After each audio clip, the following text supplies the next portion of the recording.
baru-baru saat ini tuh kayak new normal. Nah, buat kali ini kita bakal bahas tentang new normal di era pandemi COVID-19 ini. Nah, kita mau dapat ilmu nih dari narasumber kita tentang bagaimana sih pola hidup sehat kita di era new normal saat ini. Terus apa sih informasi-informasi yang perlu kita ketahui tentang COVID-19 ini. Nah, buat membahas materi kita yang kali ini, kita telah menghadirkan 3 narasumber yang disiplin ilmunya dari medis juga. Buat yang pertama, beliau adalah seorang dosen FK Unpad dan beliau juga merupakan dosen pembimbing kami di KKN. Beliau adalah dokter spesialis mata. Kita kasih sambutan buat Dokter Santi. Halo Dokter Santi. Halo semua. Nah, buat yang kedua, ini merupakan dosen DPL kami juga. Beliau adalah dosen fakultas kedokteran juga. Beliau dokter bagian anatomi. Beliau adalah Dokter Wulan. Halo Dokter Wulan. Halo, assalamualaikum semuanya. Nah, satu lagi nih, kita punya dokter juga. Beliau adalah dokter spesialis anatomi juga. Beliau juga DPL kami dan mengajar di Fakultas Kedokteran. Kita sambut Dokter Vivi. Halo Dokter Vivi. Dokter Vivi dengar gak sih dok? Dokter Vivi suaranya nggak kedengeran. Nggak apa-apa.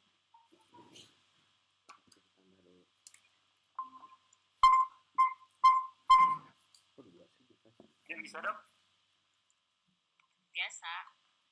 Oke, Dokter Vivi. Halo. Halo dok. Halo.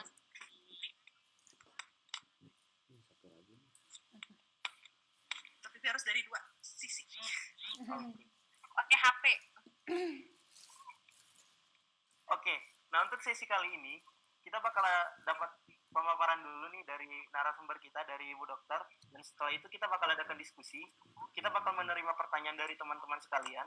Bisa menanyakan tentang seputar materi kita, bisa juga menanyakan tentang COVID-19 dan era new normal saat ini. Dan buat teman-teman mungkin diajak untuk bisa diajak untuk fokus melihat webinar kita kali ini dan memahami materinya agar bisa memberikan pertanyaan, dan pertanyaannya bisa diberikan di kolom komentar yang nanti bakal kami sampaikan ke narasumbernya untuk dijawab. Nah, buat pemaparannya kita kasih kesempatan buat Dokter Wulan untuk memberikan pemaparannya. Pemutaran. Oke, mangga kita akan lihat sebentar ya, apa yang terjadi hari ini di Indonesia khususnya. Listen now ya, sebentar.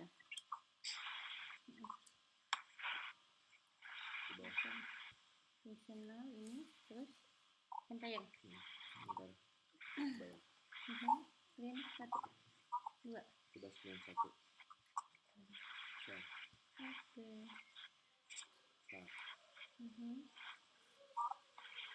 Sudah tulisan belum? Sudah muncul belum di sini? Belum. Nggak, di yang lain tuh. Nah, di yang lain sudah muncul present saya belum? Nah. Udah, ini udah screen share sih, tapi belum ada itunya. Oh iya, oke. Iya. Masalah sinyal ya.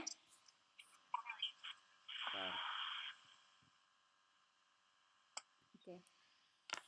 Baik, Dokter Vivi, Dokter Santi, kalau misalnya kita melihat sekarang kondisi COVID di Indonesia ya, masyarakat sebetulnya sudah sangat banyak informasi yang mereka dapatkan, baik itu informasi dari medis gitu kan, dari luar medis juga banyak sekali, dari artis-artis gitu kan, dari para pakar bahkan gitu. Nah, kalau misalnya kita lihat bahkan ini sampai menjadi seperti infodemik ya.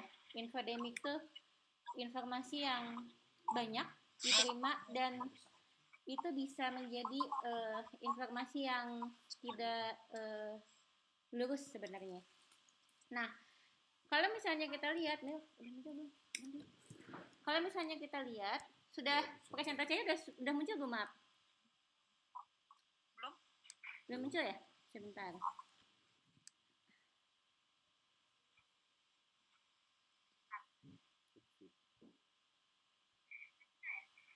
Ya. Nah ini kali. Sebentar, maaf. Sudah muncul? Udah, ini tinggal masih file ya. Oke, sip. Sudah? Yang update data Indonesia ini udah? Udah. Ya. Sudah, Dok. Oke, baik. Iya, tadi sini soalnya kan itu.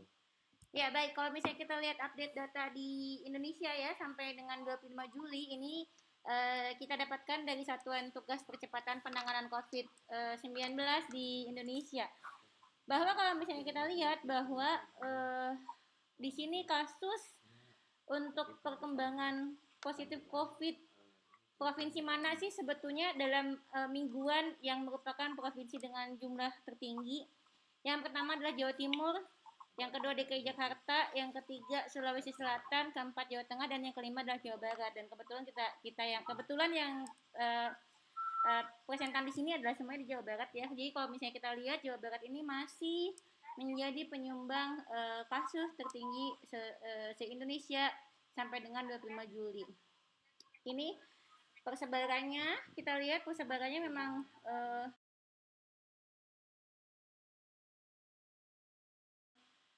banyak ya, banyak memang. Kalau secara kota di kota-kota di Jawa Barat termasuk Bandung itu memang salah satu sumber penyumbang jumlah terbanyak. Nah, kalau misalnya kita lihat dari jenis kelamin juga ternyata laki-laki masih menjadi penyumbang terbanyak COVID dibanding perempuan. Dan untuk kelompok umur yang meninggal itu kebanyakan adalah umur yang di atas 46 tahun sampai di atas 60 tahun. Di sini lalu untuk kemungkinan sembuhnya itu ada terbanyak pada usia 31 tahun sampai 45 tahun.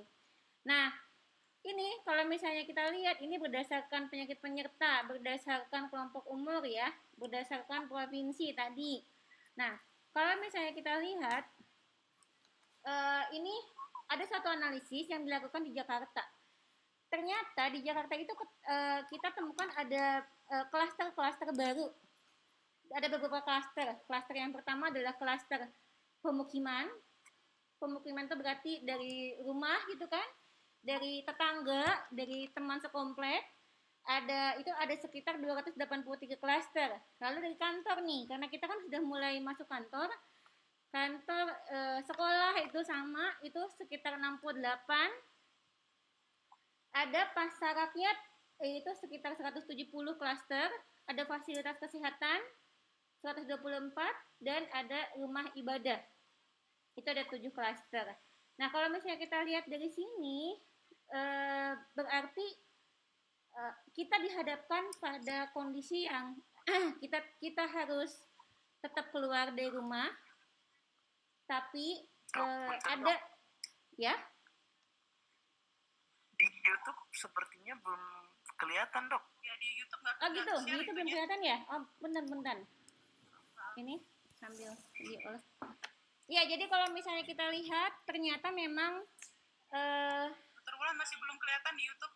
Masih belum? Iya. Mangga.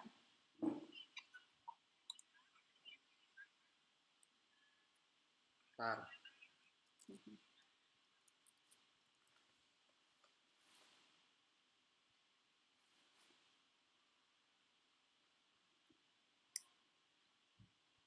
Ini show window. PDF ya. PDF. Nah, ini di sini. Paparan terbang. Sudah ada belum? Maaf yang di YouTube. Dr. Wulan bisa buka link YouTube di handphone ya biar ada itu. Oh iya, sekarang udah ada. Oke. Sudah ada? Udah. Oke. Mungkin kita sekilas kita kembali Ini nggak bisa diinin. Sini harusnya. Oke, sekilas kembali ya. Kelihatan nggak? Punten. Ya, kelihatan. Ya, baik-baik. Udah kelihatan. Tadi ada yang dari YouTube belum lihat ya. Baik, ini adalah update data dari COVID, Satuan Tugas Percepatan Penanganan COVID-19 di Indonesia per 25 Juli 2020. Jadi kalau misalnya kita lihat, ini adalah perkembangan kasus COVID, di mana di sini ada penyumbang terbanyak untuk kasus COVID di Indonesia sampai dengan 25 Juli 2020. Nah, di sini ada Jawa Timur nomor 1, yang nomor 2-nya adalah DKI Jakarta, nomor 3-nya Sulawesi Selatan, keempat Jawa Tengah, dan yang terakhir adalah Jawa Barat. Nah, kalau misalnya kita berkaca pada Jakarta, mereka sudah punya suatu analisis yang memperlihatkan klaster apa saja sih sebetulnya yang terjadi pada DKI Jakarta setelah kita melewati beberapa fase seperti tadi yang moderator katakan. Kan kita ketemu sama fase PSBB gitu kan, lalu setelah itu juga kita sudah selesai PSBB. Apa yang terjadi setelahnya, yaitu terjadi beberapa klaster. Yang klaster ini terjadi, yang pertama adalah di pemukiman. Pemukiman ini terjadi sekitar 283 klaster dengan 1.000 lebih kasus. Di perkantoran, kedinasan dan sebagainya, ini ada 68 klaster dengan 440 kasus. Di rumah ibadah itu ada 7 klaster dengan 108 kasus, dan di pasar rakyat serta di fasilitas kesehatan itu sendiri. Nah, dari sini sebetulnya kita melihat bahwa ternyata di saat kita akan memulai suatu era yang baru ketika terjadi pandemi COVID ini ada beberapa klaster yang tercipta malah ya.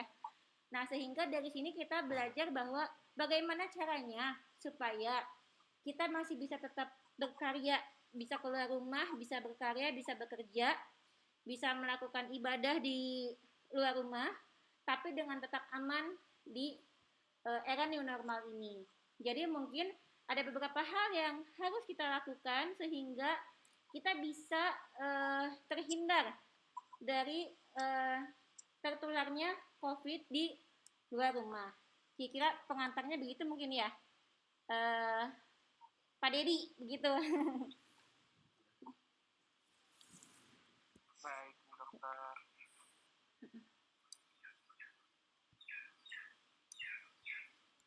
Kira-kira dari Dokter Santi atau Dokter Vivi adakah yang mau ditambahkan? Ini nih, video. Lanjut ya. Video Lanjut dulu ya. Yang video itu mana? Ya, boleh. Ada video pengantar.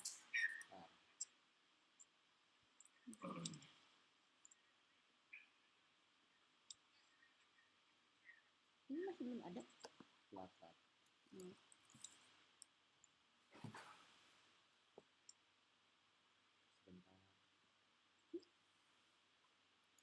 Sebentar. Salah.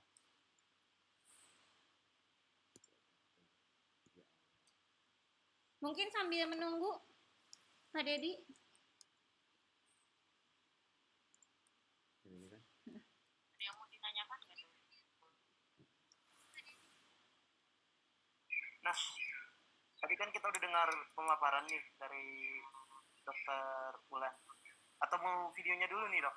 Videonya Ya, dulu sedang. kayaknya ya. Jadi kita Itu aja. lengkap ya. Jalan dulu itu. Ya. Sambil ini sedang proses, tapi udah siap tuh. Tapi belum, ini ukurannya gede banget. Jadi mau diapain namanya? Dikecilin. Semua. Di YouTube yang belum ada. Soalnya nanti ini nggak akan benar. Sok atau diapain? Ini kecil. Ntar ukurannya. Mana sih? Gitu. Bagaimana, Dok? Ah, Apa sudah bisa videonya, Dok? di YouTube-nya nanti agak. Di YouTube-nya agak lambat, tapi di sini sudah. Udah nggak apa-apa. Ini kelihatan kurang ke atas. Ya, bentar. Dan bisa. Tuh, potong.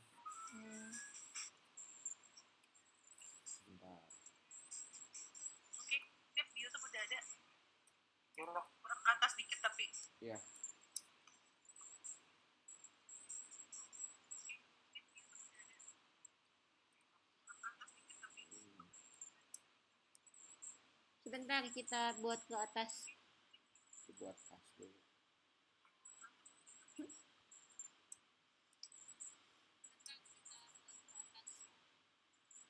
Udah. Cukup gak? Udah cukup. Udah sok. Enggak aja. Sini. Itu kan sinyal. Enggak. Isinya Ini. berat. Ya Allah. Putihnya.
Oke. Yang di YouTube baru mulai ya. Terlambat Iya. sepertinya. Enggak apa-apa, buffer, enggak apa-apa.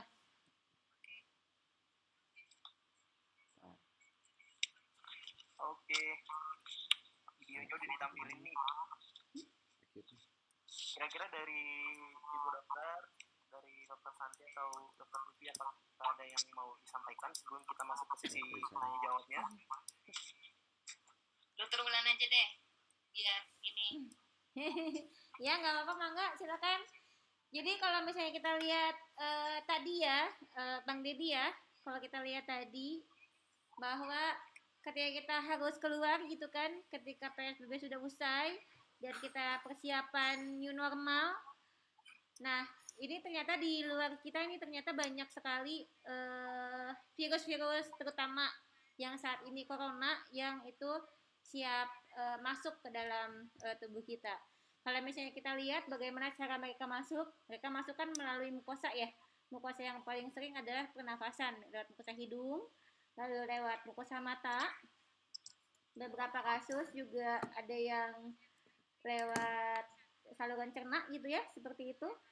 Jadi di sini terlihat bahwa penggunaan masker yang benar itu bisa mengurangi risiko kita terpapar dari virus corona yang akan masuk ke dalam hidung kita. Begitu ya mungkin ya Dokter Santi ya? Iya benar Dokter Vivi. Jadi memang pokoknya penting penggunaan masker itu jadi jangan diturunin ke hidung gitu loh ya. Karena kan yang harus kita lindungi itu adalah pernafasan itu dari hidung. Kemudian juga mulut gitu. Jadi jangan pakai masker, pakai sih masker tapi diturunin hidungnya normal gitu kan. Itu cuma kalau kayak gitu. Yang lagi yang perlu juga dia juga bisa kena ke mata. Jadi ada juga pasien ada yang nanya, dok kalau misalnya saya pakai face shield aja nggak pakai masker boleh nggak sih katanya gitu. Sebenarnya percuma karena gini, pada saat kita pakai face shield nih ya, pakai face shield terus kita muncrat gitu ya, misalnya virusnya tuh ke face shield kita ya, dari face shield itu dia turun, percuma. Jadi yang penting adalah kita pakai masker, itu yang udah wajib pasti. Face shield itu sebenarnya mengurangi percikan yang kalau kena ke mata. Memang di mata itu dia bisa tertular lewat mata, tetapi dia memang lebih kecil dibandingkan dengan proses penularan kalau lewat hidung atau lewat pernapasan mulut. Karena kan kita napas bisa lewat hidung, nggak bisa lewat mulut ya. Jadi itu yang penting. Baik dok, berarti dari pemaparan dokter tadi sebenarnya lebih baik gitu ya dok kalau misalnya kita itu menggunakan masker dibandingkan dengan face shield gitu ya dok. Sebetulnya kalau misalnya yang kita lihat itu Iya. Sebenarnya masker yang fungsinya paling beda ya dokter kalau Santi ya. masker sudah pakai masker terus pakai face shield lebih baik, tetapi bukan berarti face shield nggak pakai masker nggak bisa dibalik. Jadi yang penting masker dulu. Kalau udah masker pakai face shield lebih baik atau kacamata pelindung ya, tetapi nggak cuma face shield aja gitu, itu nggak cukup. Oke dok. Betul. Jadi Ada lagi kah yang peruntukannya ingin beda. Kemudian juga cara seperti misalnya kayak dokter Wulan ya pakai masker ya, kita juga pakai masker. Ngelepas masker tuh jangan gini, kan ini yang kita lindungi kan, buka dari sininya. Kalau misalnya talinya, buka dari sini atau buka dari yang kalau pakai hijab, buka dari atas gitu, langsung dibalik, dibuang, cuci tangan. Nah sekarang mau tanya nih, kira-kira udah pada tahu belum sih cara cuci tangan yang betul?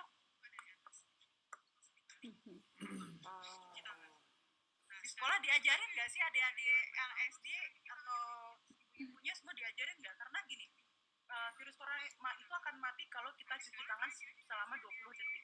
20 detik ini aja 20 nggak cukup. Ya, kita belajar ya cuci tangannya ya. Cuci tangannya ada Aku nggak ada batang suaranya, bedanya, udah aku. namanya tepung selaci puput. Tepung itu dari te-nya telapak tangan, jadi semua 4 kali ya. 1, 2, 3, 4. Oke. Tepungnya punggung tangan. 1, 2, kelihatan nggak? 3, 4. kelihatan dok? 1, 2, 3, 4. Oke. Setelah kan, dari sela-sela jari. Kuncinya kunci 4 kali 4 kali 1, 2, 3, 4. Ganti lagi 1, 2, 3, 4. Puputnya itu putar. Putarnya itu jempolnya daerah lipatan jempol sama putar begini terakhir untuk kuku. Ya, itu udah pasti mati karena begini. Si virusnya itu kan kita nggak yakin cuma ada di sini. Dia bisa di sela-sela jari, dia bisa di punggung tangan. Itu sebabnya cuci tangan yang betul itu harus dilakukan dulu. Kalau misalnya selaci puputnya sudah dilakukan, insya Allah si kumannya udah nggak ada lagi si virusnya. Gitu. Jadi bukan cuci tangan gini 20 detik nggak akan cukup. Gitu. Dokter Vivi apa dokter Wulan tadi yang ditanyain? Ditambahin. Iya betul, setuju tadi dengan dokter Santi ya. Jadi memang ketika kita rajin mencuci tangan, kesempatan kesempatan virus corona yang dari tangan yang akan pindah melalui tangan kita ke wajah kita. Karena kan kadang-kadang kita suka refleks ya dokter Santi ya, suka pegang mata, pegang wajah, pegang hidung gitu kan, hidung berkeringat atau tutup mulut. Nah itu bisa berkurang dengan kita sering cuci tangan. Dan memang suka ada yang nanya kan, baiknya cuci tangan pakai sabun atau cukup hand sanitizer aja gitu ya, ya nggak? Kayaknya saya udah pakai hand sanitizer udahlah gitu, nggak cuci tangan gitu ya. Ya. Jadi gimana dokter Wulan tuh? Ya, mangga. Jadi idealnya adalah memang cuci tangan dengan sabun dan air mengalir. Hanya kalau kita sedang tidak menemukan, kita boleh ganti dengan hand sanitizer. Walaupun nanti hand sanitizer ini juga tidak selamanya bisa menggantikan cuci tangan. Seperti itu. Ya. Jadi ada maksimumnya. Kayak misalnya saya di kantor ya ada hand sanitizer. Itu maksimum saya gunakan 3 kali hand sanitizer. Habis itu harus cuci tangan. Betul. Gitu. Lagi pula kerasa nih sama kalian kalau hand sanitizer kita kasih dia lengket gitu. Terus tangan kita nggak enak ya kan? Iya benar. Jadi setelah hand sanitizer 3 kali itu maksimum, sudah tetap harus cuci tangan. Jadi kalau bisa sih bawa sabun kecil gitu, atau kalau saya bawa sabun kertas gitu yang anytime kita bisa pakai untuk cuci tangan gitu. Jangan lupa ya, kata kuncinya adalah tepung selaci puput, telapak tangan, punggung tangan, sela-sela jari, kunci ya, mengunci itu yang begini, puput putar. Nah seperti tadi ini ada yang bilang nih, Henda katanya, cuci tangannya itu putar-putar jempol, putar-putar jempol katanya. Ya, tapi itu nggak cukup, putar jempolnya begini betul, tapi putar terakhirnya harus ada ini untuk kuku, ya, kayak gitu. Betul. Ya. Oke dok, ada nih yang saya pengen tanya nih dok, sekitar cuci tangan. Kira-kira dengan kuku yang panjang itu tuh maksimal gak sih dok cuci tangan dengan yang tadi? yang telapak, punggung, sela-sela jari, terus diputar itu maksimal gak sih dok? Kalau misalnya punya kuku yang panjang, ini misalnya dominan dimiliki sama perempuan nih dok, gitu dok. Sebenarnya sih enggak. Sebenarnya kalau kunci yang tadi ini itu adalah kalau kukunya pendek ya. Tetapi sebenarnya kalau kayak kita tuh kita punya sebaiknya kalau di rumah tuh sedia yang buat sikat jari itu loh kuku. Sebenarnya itu sebenarnya yang apa namanya yang perlu, karena kan dia di sela-sela jarinya sini nggak bisa dia masuk. Iya benar banget. Itu loh. Jadi sebaiknya sih untuk dalam kondisi sekarang sih kita sih tidak menyarankan untuk panjang kuku gitu loh. Bahkan saya kadang-kadang kalau misalnya saya pergi keluar yang saya belanja atau apa itu saya pakai sarung tangan gitu. Terus kalau pakai kuku panjang gimana sarung tangannya? Ya. Benar-benar. Ya. Setuju sekali dengan Dokter Santi. Bahkan WHO sendiri punya rekomendasi untuk panjang kuku, terutama untuk tenaga medis. Bahwa panjang kuku itu tidak boleh katanya melebihi 5 mm. Jadi sangat pendek ya, sangat pendek sekali. Sampai batas putihnya kuku. Putihnya kuku itu memang baiknya selalu dipotong. Kan memang sunahnya juga demikian ya, dipotong kuku setiap minggu gitu kan sekali. Dipotong sehingga nanti pada saat cuci tangan terutama tips finger gitu ya, kita bisa rub tips finger, ujung kuku ini bisa bisa digosok di telapak tangan, itu bisa masuk ke dalam seperti itu, masuk ke sela-sela. Karena kalau misalnya pakai kukunya panjang, pakai glove itu mungkin kita bisa merobekkan glove-nya ya dok ya. Bisa merobekkan glove-nya dan bisa meninggalkan banyak hal di situ. Kalau kata orang dulu takut cacingan katanya. Iya kan ya? Iya, tapi memang bisa ada yang tertinggal di situ ya. Begitu. Yang penting lagi ya, saya sering banget lihat jalan-jalan tuh yang adik-adik nanti SD yang dengar juga ya, ibunya bahwa bukan orang tua aja yang perlu pakai masker. Kan dibilang bahwa anak kecil katanya kemungkinannya kecil kena corona, enggak juga tuh ternyata ya, gitu kan. Betul. Kalau dilihat dari yang tadi yang Satgas Covid nasional itu ya Dokter Santi, itu banyak juga usia 0 sampai 5 tahun yang kena banyak. Jadi dia kena ke siapa aja nggak pandang bulu, jadi tetap adik-adik tetap harus pakai masker, wajib keluar pakai masker. Dan ingat pulang ke rumah maskernya dicuci. Kalau yang washable ya, jadi yang reusable, jadi yang kain bahannya segala itu boleh.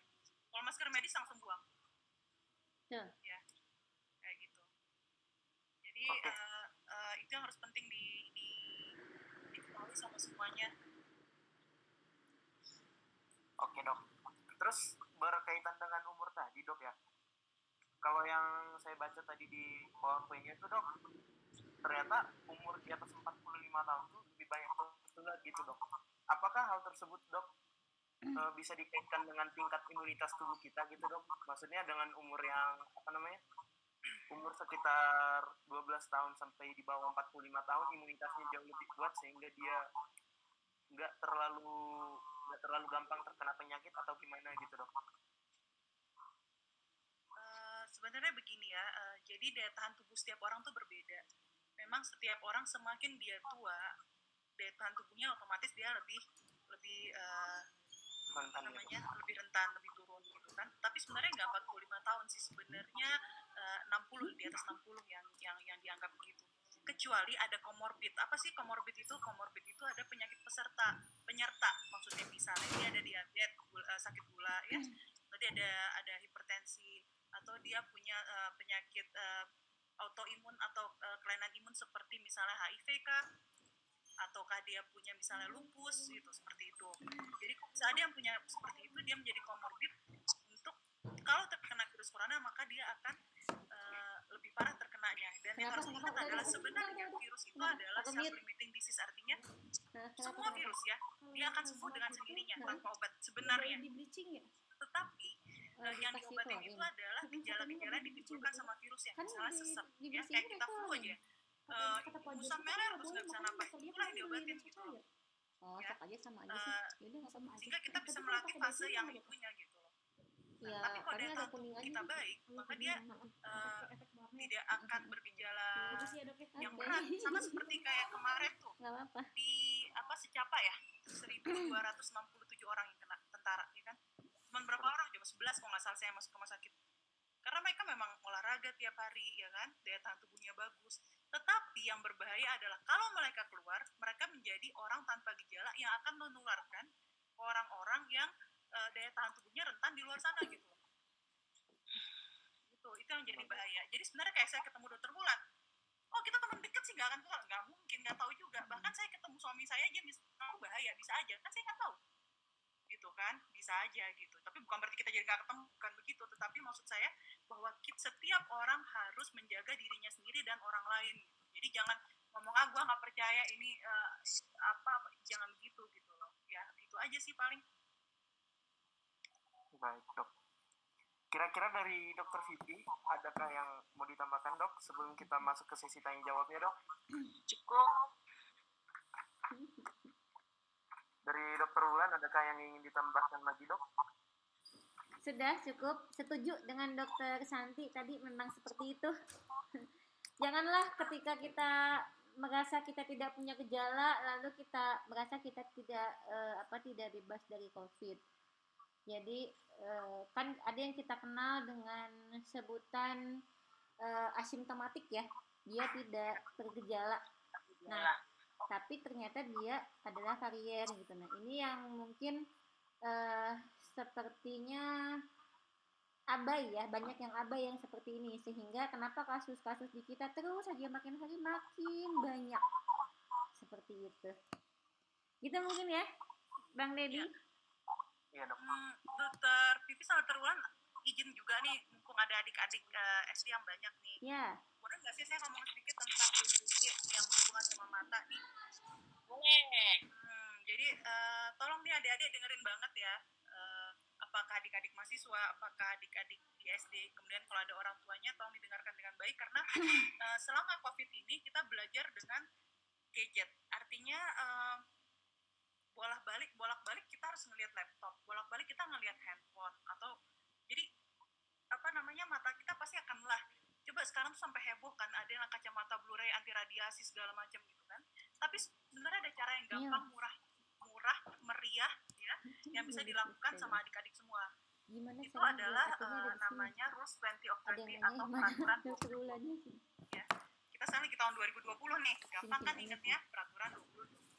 Artinya kalau kita melihat dalam jarak dekat, apakah itu layar monitor, apakah gadget handphone misalnya, atau tab, itu dia hanya dalam waktu 20 menit dulu pertama. Setelah 20 menit kalian harus ingat, kalian harus istirahat sebentar matanya, melihat 20 detik aja untuk melihat jauh. Melihat jauhnya gimana sih? Kalau kata orang zaman dulu kan, lihat yang hijau-hijau ya, tapi sebenarnya bukan itu. 20 detik itu melihat jauh yang lebih dari 5 meter. Kenapa 5 meter? Karena di jarak penglihatan lebih dari 5 meter, mata kita istirahat. Sama kayak kalian pakai kamera ya.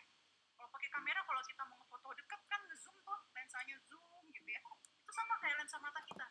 Selama kita melihat dekat, maka lensa mata kita akan ngezoom juga. Dan kalau ngezoom terus-terusan capek matanya gitu loh. Dan kalian nggak akan, jadi lihat komputer agak berapa lama, berapa jam langsung capek. Tapi coba kalau kalian lakukan yang saya bilang tadi, peraturan 20-20. 20 menit, istirahat 20 detik. 20 menit, 20 detik. Mau 8 jam, berapa jam juga kalian kuat. Kayak gitu ya, jangan dilakuin begitu sih. Tapi maksudnya kalau kepepet gitu ya, itulah yang harus dilakukan adalah untuk kesehatan mata kalian. Dan yang memakai kacamata, apakah kacamata minus atau plus atau whatever lah ya, wajib dipakai saat dia lagi tidur. Mungkin itu aja tambahannya. Jadi berarti intinya dok, kita harus kasih mata kita untuk istirahat gitu ya dok, setidaknya 20 detik gitu ya dok. Ya, setelah 20 menit melihat dekat gitu ya dok. Mata harus dikasih istirahat biar bisa lebih efektif lagi kerjanya gitu ya dok ya. Iya. Karena itu juga akan menyebabkan mata lelah, nanti ada sakit kepala segala macam, itu panjang juga ceritanya tuh. Ada yang disebut dengan computer vision syndrome namanya. Jadi itulah yang kalian harus ingat adalah peraturan 20-20. Kalau di sekolah anak saya sih sekarang setiap 20 menit langsung gurunya istirahat ya 20 detik, lihat jauh sebentar gitu kan. Nah itu sebaiknya kita share sama sekolah-sekolah atau sama teman-teman kita, adik-adik kita. Kalau kalian punya adik-adiknya yang sekolah yang masih pakai laptop, gadget, handphone segala macam, ya seperti itu lebih baik. Baik dok. Terima kasih buat tambahannya, Dok. Mungkin sekarang kita bakal masuk ke sesi tanya jawab ya. Buat teman-teman yang join di YouTube, udah bisa nih mulai kasih pertanyaannya di kolom komentar ya. Sebisa mungkin kita bakal jawab satu persatu pertanyaannya. Kita bakal langsung kasih pertanyaannya ke Ibu Dokter biar bisa dijawab. Pertanyaan tuh bebas kok, bisa sekitar tentang PJJ juga, bisa juga sekitar masa new normal ini dan COVID-19 juga boleh gitu ya. Buat teman-teman, waktu dan tempat dipersilakan untuk memberikan pertanyaannya. Dan sembari itu juga mungkin saya mau nanya juga nih ke Dokter Santi terkait itu ya dok, PJJ nih dok. Karena kan kita mahasiswa nih ya dok. Kita juga sering banget nih kalau misalnya kelas bisa sampai 2 kelasnya tuh bisa sampai 3 SKS gitu ya dok. Di depan komputer aja gitu sampai 2 jam gitu dok. Berarti yang nyebabin kepala kita tuh pusing sampai selama itu berarti gara-gara mata kita nggak istirahat ya dok. Salah satunya itu, tetapi harus dilihat juga deh apakah penyebab itu ada penyebab yang lain. Terus kemudian juga apakah memang sebenarnya dia harusnya pakai kacamata atau enggak, ya kan? Jadi sebenarnya banyak, tetapi yang saya bilang tadi itu akan mengurangi banyak sekali gejala-gejala yang timbul akibat penggunaan penglihatan mata dekat terus-terusan gitu loh. Oke dok. Sebentar, saya mau kasih tahu cara ini loh, cara pakai masker. Sebentar ya, bisa ambil masker ya. Perulan sama dokter silakan. Ya, oke. Gimana pertanyaan selanjutnya? Baik, gimana teman-teman yang join di YouTube? Apakah Di YouTube udah ada 2 pertanyaan tuh, Bang Deddy. Oke dok. Ya.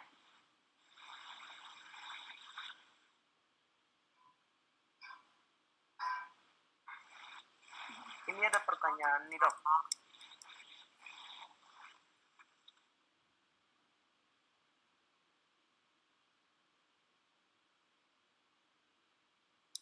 Dok, kan kita terpaksa untuk keluar rumah di tengah pandemi yang masih berlangsung ya. Nah, baiknya kita bagaimana ya dok dalam menjalani aktivitas sehari-hari? Terutama mungkin ketika kita harus terpaksa datang ke tempat yang banyak orang gitu dok. Oke. Baik. Saya coba jawab ya Bang Deddy ya. Kalau misalnya kita lihat dari keadaan di kita kan pandemi ini sebetulnya jangankan di Indonesia ya, di dunia pun masih belum dikatakan berakhir, masih tetap ada. Nah, dan kita tidak tahu sampai kapan. Sementara kan demi masa depan dan keberlangsungan kehidupan kita harus keluar rumah gitu ya, baik untuk misalnya ke tempat belanja atau ke tempat yang lain gitu ya, yang memang di situ kemungkinan ada banyak orang. Nah, catatannya adalah berarti ketika kita akan keluar rumah, yakinkan bahwa itu adalah hal yang penting saat ini. Jadi keluar rumah itu adalah hanya untuk keperluan-keperluan yang penting yang memang tidak bisa dilakukan kalau misalnya tidak di luar rumah. Yang kedua, kalau misalnya pada kondisi biasa ya, kondisi biasa kita bertemu dengan orang lain, kondisi biasa nih, tidak sedang olahraga, tidak sedang naik sepeda gitu ya. Nah, itu biasakan kita membuat jarak dengan orang tersebut itu minimal 1 meter. Baiknya memang 2 meter. Khawatir apa? Khawatir dari nafasnya dia, dropletnya dia saat bersin, saat bicara, dan sebagainya. Dan yang ketiga adalah pakai selalu masker. Masker apapun akan membantu, baik masker medis, masker kain. Memang rekomendasi WHO adalah masker yang 3 lapis. Tapi pada dasarnya masker apapun juga akan membantu gitu ya. Nah, dan ingatkan, yang keempat adalah ingatkan orang-orang sekitar kita yang berinteraksi dengan kita untuk menggunakan masker dengan baik dan benar. Lalu selanjutnya ketika misalnya kita masuk ke supermarket misal, nah selalu kalau misalnya ada orang lain berkumpul, kok kenapa mereka pada antrian tidak menjaga jarak? Biasakan dari kita dulu, jadi lakukan jaga jarak kita dulu aja, mudah-mudahan yang lain ikut gitu ya, karena kan yang akan kalau misalnya sakit yang akan merasakan adalah diri sendiri. Jadi hidupkan kesadaran dari diri sendiri dulu. Nah, aspek yang lainnya, kalau misalnya sedang berolahraga, misalnya nih ya, misalnya sedang naik sepeda. Nah, rekomendasi dari ahli olahraga saat ini adalah jaga jarak antara orang yang bersepeda gitu ya dengan yang tidak bersepeda atau yang bersepeda yang lain itu sekitar 20 meter. Karena ketika bersepeda itu punya kecepatan kan, terus dia bersin itu bisa lebih jauh terbangnya. Oke, nah selanjutnya adalah sebetulnya tidak hanya dari pemakaian masker, pemakaian face shield lebih baik gitu ya. Dan ingat kalau keluar lebih baik pakai tangan panjang dan celana panjang untuk laki-laki nih, jangan pakai celana pendek. Gitu karena risiko terpaparnya akan lebih banyak. Lalu setelah itu kalian jangan lupa karena ini kan virus ya. Kalau virus kan sangat tergantung pada imun kita. Kalau tidak perlu begadang, jangan begadang. Ya, seperti Bang Haji Roma bilang, begadang jangan begadang. Memang betul kalau nggak ada artinya gitu ya. Jadi nggak usah begadang, tidur yang baik supaya apa? Supaya yaitu hormon melatonin kalian terbentuk sehingga imunitas kalian jadi baik, kalian jadi lebih bahagia. Olahraga 3 sampai 5 kali seminggu, minimal 1 jam. Itu juga untuk meningkatkan hormon endorfin, jadi kalian lebih happy ya, hindari stres kalau misalnya kalian tidak sangat tertekan dengan ilmu-ilmu dengan informasi-informasi tentang COVID yang ada di televisi, yang ada di internet, ya sudah nggak usah dibaca ya, dapatkan informasi hanya dari ahlinya saja. Mungkin begitu ya Dokter Santi ya, Dokter Vivi. Ada tambahan mungkin untuk pertanyaan yang ini? Mungkin tambahan, jadi yang paling penting pokoknya intinya adalah satu, masker. Yang kedua adalah social distancing. Ya kan, hanya itu aja ya. Physical distancing artinya kita ngejarakin, kemarin tuh 1 meter, sekarang malah dibilang 2 meter yang paling aman. Kemudian yang ketiga, salamannya salaman ala COVID. Jadi gini, ya, karena saya sama pasien saya begini aja nih, jarak jauh gitu kan, nggak salaman biasa gitu. Karena bisa dia bersin naci lah, salam terus kita begini ya, bubar jalan kayak gitu. Buat adik-adik ingat tidak boleh tukeran masker ya. Nanti maskernya lucu tukeran ya, udah deh ya. Kemudian saya mau kasih tahu, ada beberapa masker kan, jenisnya ada masker kain ya. Ini masker kain yang biasa dipakai dan harus tutup sampai ke hidung. Ada masker medis.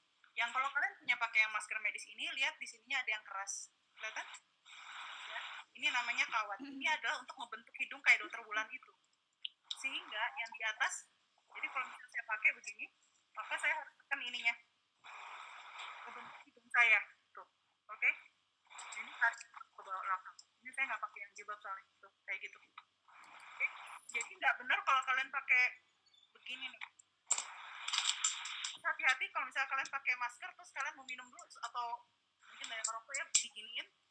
Nah pas megang gini ya percuma, jadi tenang lagi gitu. Jadi jangan pegang bagian luarnya, ingat ya deh ya, jangan pegang bagian luarnya. Kalau mau lepas langsung begini, lepas langsung buang. Kayak gitu. Mungkin itu. Ada tambahan mungkin Dokter Vivi atau Dokter Wulan? Iya. Setuju Dok, sudah cukup. Mungkin ini aja, jaga makan juga ya, makan makanan yang sehat supaya imunitas baik. Nih. Oh. Ya, menyambung pertanyaan selanjutnya ya dengan vitamin ya Dok ya. Ya, ini yang diabetes sudah belum? Belum. Pertanyaan berikutnya nih Dok. Ingin bertanya, mengapakah orang yang memiliki penyakit bawaan seperti penyakit diabetes, mereka sangat rentan tertular virus ini? Gitu pertanyaannya Dok. Kira-kira gimana nih Dok?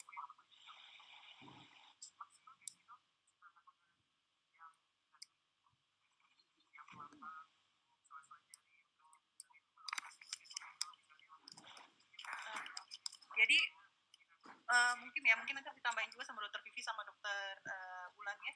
Kenapa sih orang yang memiliki diabetes itu ya tadi ya? Iya Dok, benar. Rentan tertular virus. Jadi begini, diabetes itu adalah kadar gula yang tinggi di dalam badan ya. Sebenarnya ilmu kedokteran itu atau kesehatan manusia itu tergantung dari keseimbangan. Artinya yang gula, walaupun harus ada kadar gula ya, gulanya seimbang, nggak boleh terlalu banyak, nggak boleh terlalu rendah gitu kan. Nah pada orang diabetes gulanya itu lebih tinggi sehingga kemungkinan dia terkena infeksi itu lebih besar karena daya tahan tubuhnya rendah. Orang diabetes itu misalnya dia luka, dia lebih susah sembuhnya. Ya, dia juga menyebabkan beberapa kelainan lain bawaan. Kalau misalnya diabetesnya masih terkontrol, masih bagus, oke. Tapi kalau diabetes kan banyak jenisnya. Ada yang sudah kemana-mana, ya ada yang sudah sampai kena ke mata, itu bahkan bisa sampai buta deh. Jadi diabetes itu atau penyakit-penyakit komorbid itu namanya, dia membuat daya tahan tubuh orang itu lebih rentan dibandingin orang seusia dia, gitu. Jadi tetap kita harus hati-hati karena pada daya tahan tubuh kita rendah itu bisa jadi ada infeksi, misalnya kena virus nih, daya tahan tubuhnya rendah, kena lagi virus bakteri atau segala macam, dia lebih gampang terkena virus yang macam atau kuman yang macam-macam gitu. Terus sih mungkin Dr. Wulan, Dr. Vivi mau nambahin?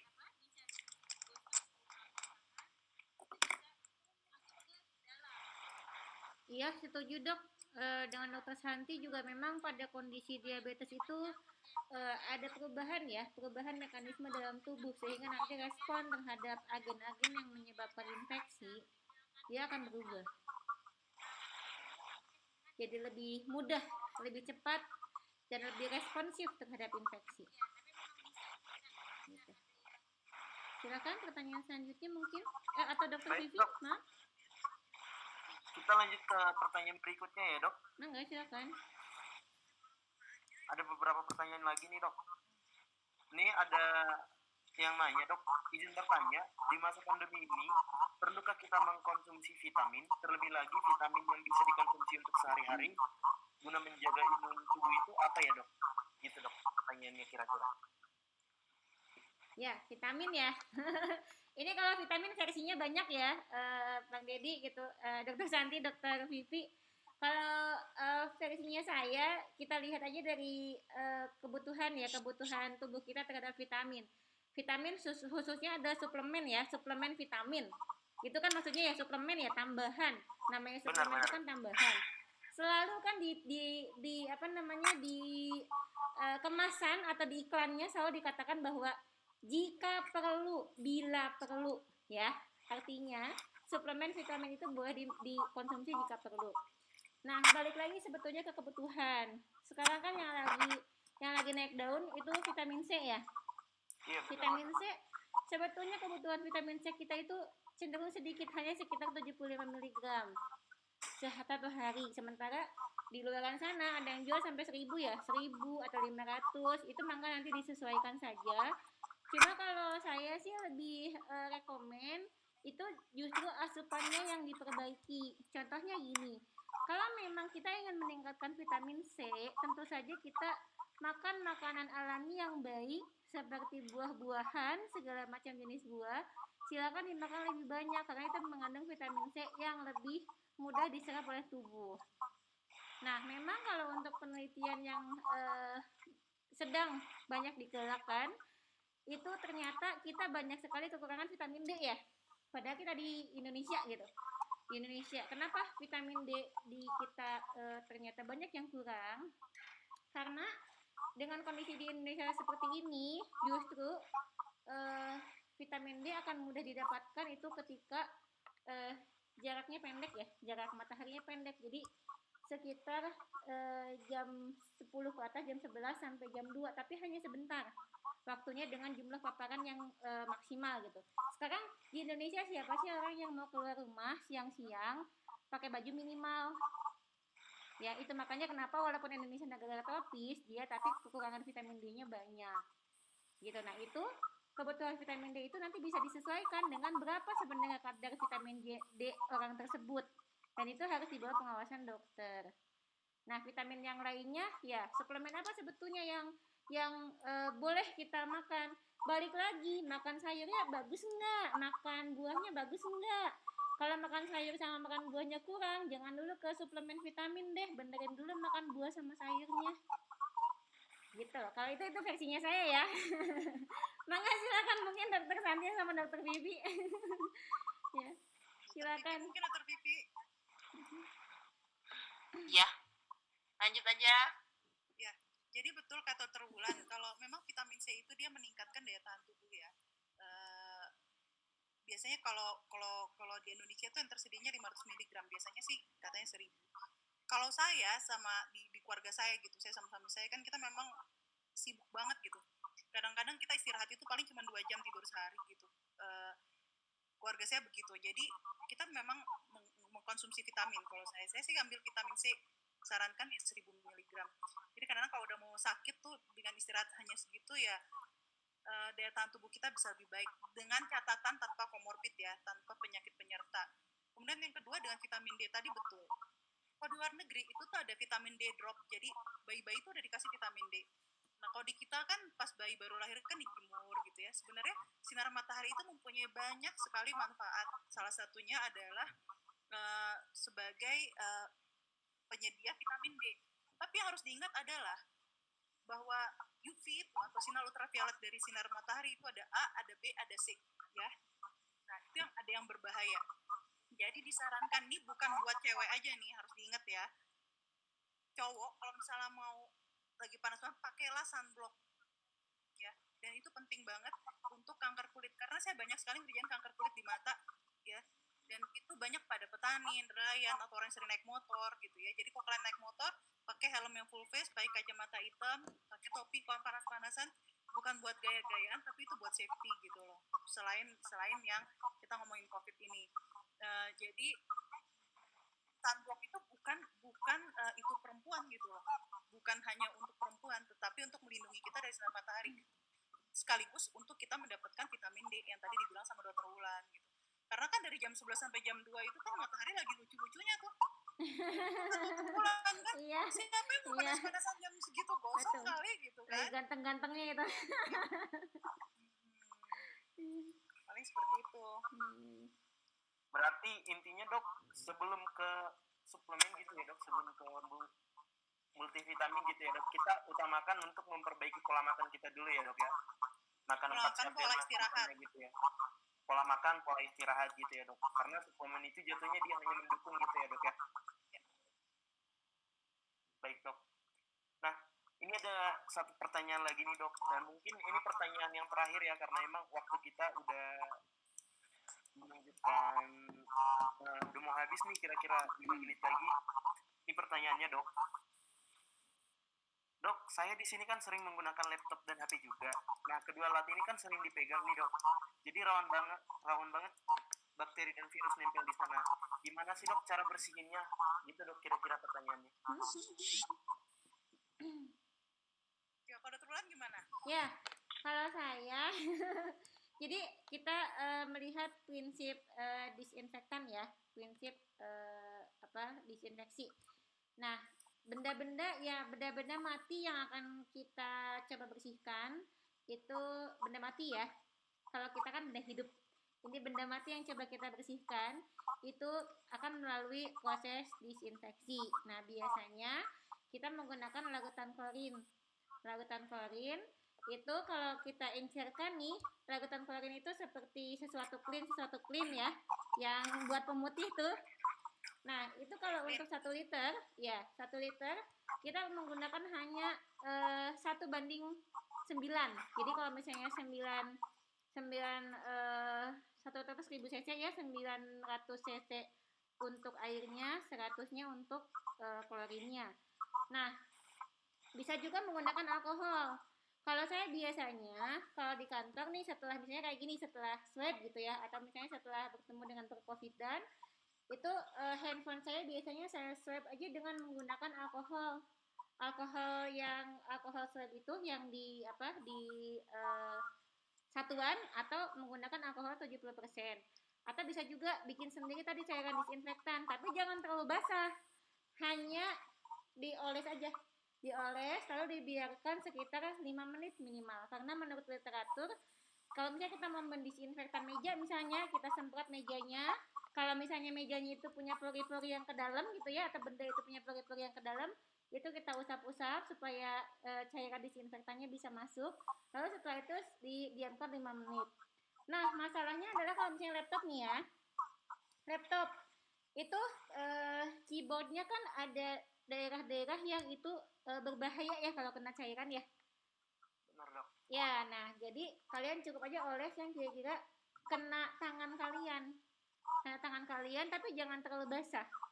Dan yang harus diingat adalah kesalahan pada proses disinfektan biasanya ketika sudah dioles lalu langsung dikeringkan, padahal biarkan dia kering sendiri.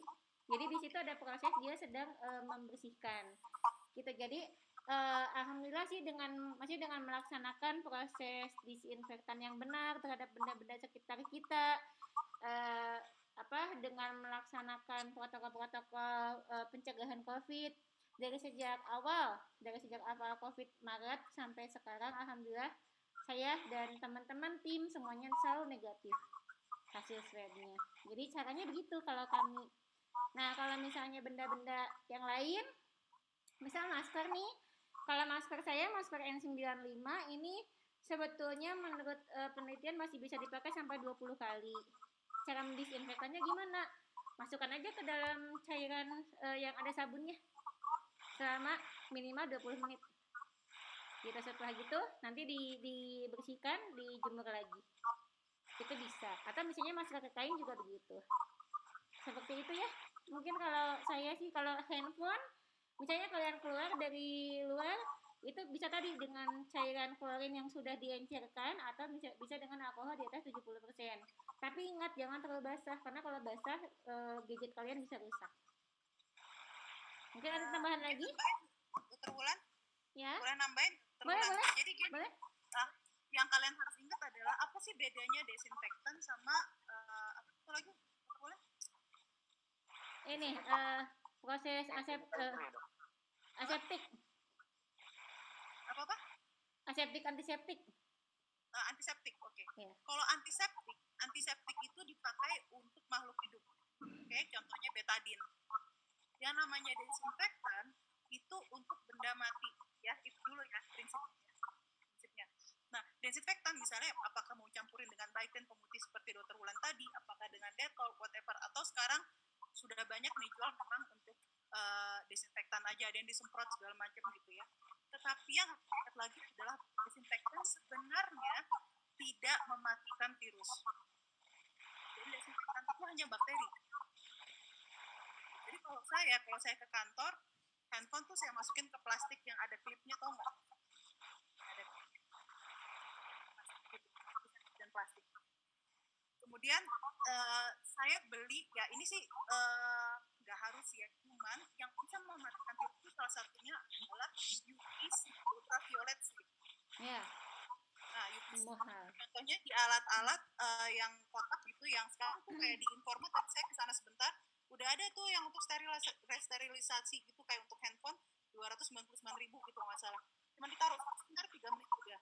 Nah, saya laptop nggak masuk tuh ke dalam box sterilizer itu. Saya di Tokopedia, ada di Shopee, boleh kamu beli yang panjang segini, cuman segini, UVC yang portable.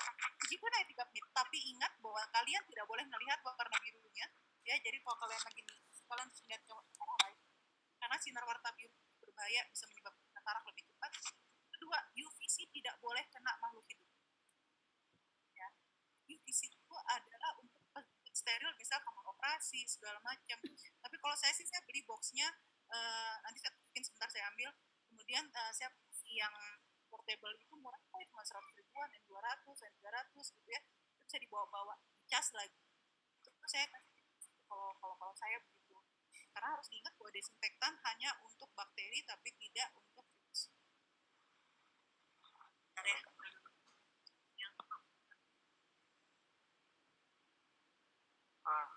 Sembari nunggu dokter Santi ya, berarti kalau buat kali ini dok, buat pertanyaan yang ini kita bisa simpulin bahwa kalau misalnya kita mau bersihin HP ini dok, kita harus biarin dia kering sendiri gitu ya dok ya. Betul. Jangan betul. Minimal 5 menit dia kontak dengan cairan disinfektan. Iya benar. Ya, menurut literaturnya begitu. Baik. Ya. Itu ya, saya mau tunjukin ya, ini adalah steril box. Nggak harus yang begini sih, ini yang murah ya. Dia segini, jadi cuma kita masukin, ya deh, di dalamnya tinggal kita masukin handphonenya segini, cukup. Pencet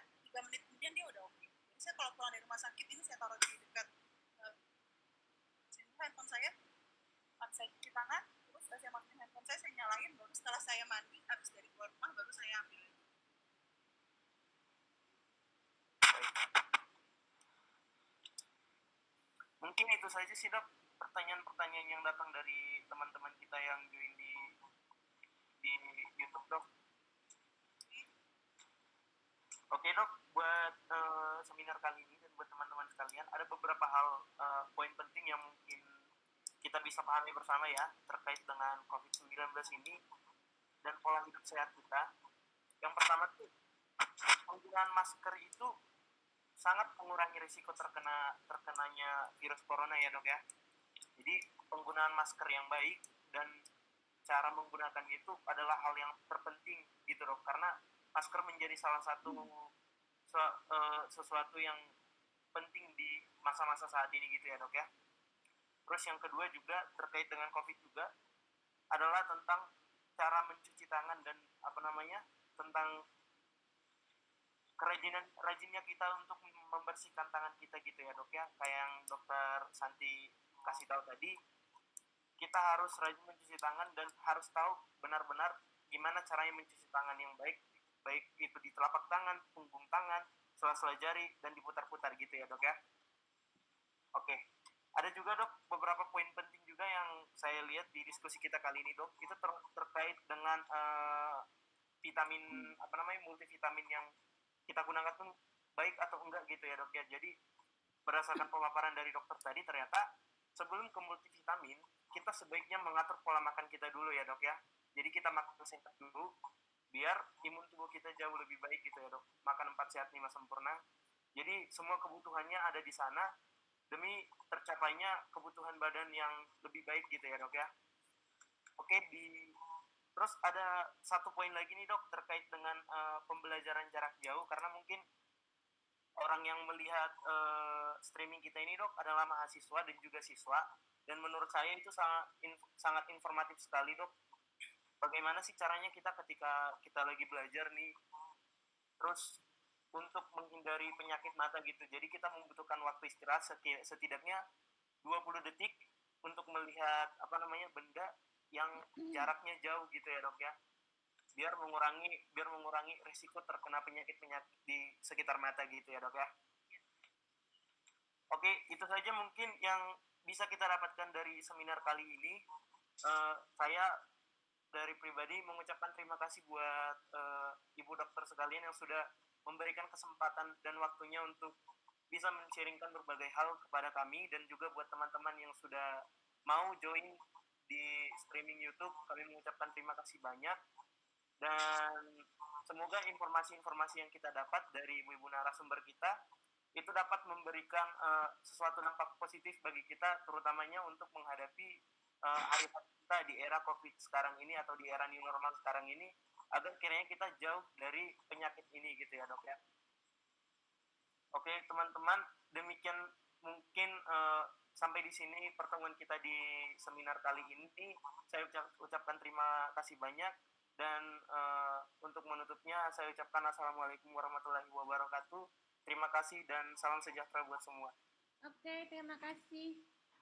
Terima kasih semuanya, sehat terus ya. Stay health, stay negatif. Oke dok, terima kasih dokter. Ya, enggak. Dokter videonya nggak kelihatan lagi nih.